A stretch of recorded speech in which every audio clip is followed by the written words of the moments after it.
Bismillahirrahmanirrahim. Assalamualaikum warahmatullahi wabarakatuh.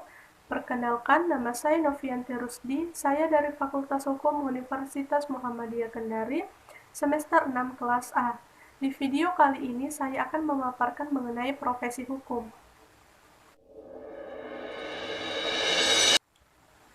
Profesi hukum merupakan salah satu dari sekian profesi lainnya seperti profesi dokter, teknik, akuntan, dan lain-lain. Nah, profesi ini memiliki ciri tersendiri karena bersentuhan langsung dengan kepentingan manusia yang disebut sebagai klien, dan juga tidak terlepas dari unsur-unsur penegakan hukum seperti kejaksaan, kepolisian, hakim, maupun pengacara. Dalam KBBI atau Kamus Besar Bahasa Indonesia, dijelaskan bahwa profesi merupakan bidang pekerjaan yang dilandasi dengan pendidikan keahlian tertentu. Sejalan dengan pengertian tersebut, Habib menyatakan bahwa profesi hukum merupakan suatu pekerjaan yang dilandasi dengan keahlian khusus sebagai mata pencarian. Sedangkan menurut Komarudin, profesi ini merupakan suatu pekerjaan yang sifatnya menuntut pengetahuan yang tinggi, khusus, dan keahlian istimewa.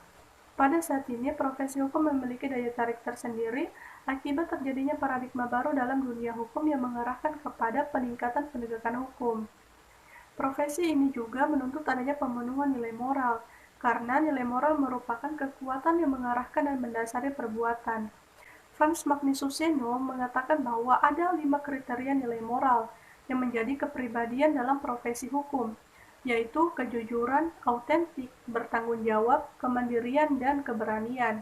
Dari kelima kriteria tersebut merupakan gambaran dalam menekuni profesi hukum secara baik. Dengan seiring berjalannya waktu, berkembang pula profesi hukum. Namun, tidak dapat dipungkiri bahwa manusia memiliki kecenderungan untuk menyimpang dari norma atau tatanan yang ada, sehingga dibentuklah sebuah norma yang wajib dipatuhi yang disebut dengan etika profesi. Dengan harapan profesional tersebut bisa tunduk dan patuh terhadap kode etik profesinya. Nah, berkaitan dengan kemajuan sebuah profesi, tidak terlepas pula dengan yang namanya masalah profesi, yang menjadi kelemahan dalam mengembangkan profesi tersebut. Sumaryono mengemukakan bahwa ada 5 masalah yang menjadi kendala serius dalam profesi hukum. Yang pertama, kualitas pengetahuan profesional hukum. Yang kedua, terjadinya penyalahgunaan profesional hukum. Yang ketiga, kecenderungan profesi hukum sebagai kegiatan bisnis. Yang keempat, penurunan kesadaran dan penilaian sosial. Dan yang terakhir adalah kontinuitas yang sudah usang. Pada kode etik profesi ini, Abdul Qadir Muhammad mengemukakan bahwa kode etik profesi merupakan produk etika terapan yang dihasilkan berdasarkan penerapan pemikiran etis atau suatu profesi.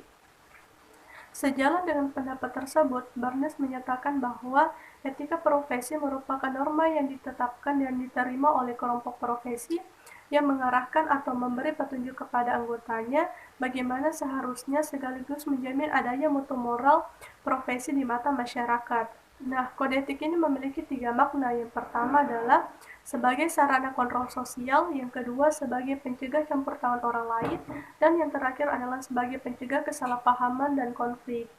Jadi, dengan hadirnya kode etik ini menjadi pegangan bagi anggota yang tergabung dalam profesi tersebut, sehingga profesi memiliki tujuan dalam menjalankan profesinya secara profesional.